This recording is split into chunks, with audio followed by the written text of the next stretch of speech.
నమస్కారం ఈటీవీ 360కి స్వాగతం. ముందుగా ప్రధానాంశాలు. రాష్ట్రంలో హార్డ్వేర్ పరిశ్రమకు ఊతమిచ్చేలా సర్కారు చర్యలు. ఎలక్ట్రానిక్ తయారీ మండళ్ల ఏర్పాటుకు ఐటీ శాఖ సన్నాహాలు. పేదల ఇళ్ల నిర్మాణానికి కేంద్రం చేయూత. 45,000 నివాసాలకు 678 కోట్ల రూపాయల సాయం. తుమ్మిడిహట్టి మేడిగడ్డ వివాద పరిష్కారంపై సర్కారు కసరత్తు. నాగ్పూర్లో మహారాష్ట్రతో హరీష్ రావు చర్చలు. ఉన్నత చదువులకు అమెరికా వెళ్లిన తెలుగు విద్యార్థుల తిప్పలు.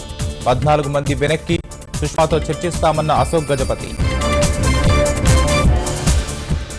బాలల న్యాయ చట్ట సవరణపై నేడు రాజ్యసభలో చర్చ. హాజరు కానున్న నిర్భయ తల్లిదండ్రులు, ఆమోదంపై కేంద్రం విశ్వాసం. డీడీసీఏ కేసులో ఆర్థిక మంత్రికి భాజపా బాసట. జైట్లీకి చెడ్డ పేరు తెచ్చేందుకు ఆప్ యత్నిస్తోందని విమర్శ. యాహూ భారత్ సర్వేలో ఏటి మేటి ఆవు. బీఫ్ నిషేధం, అసహనంపై చర్చకు కేంద్రంగా నిలవడమే కారణం. వైకుంఠ ఏకాదశికి సామాన్య భక్తులకే తిథిదే పెద్దపీట.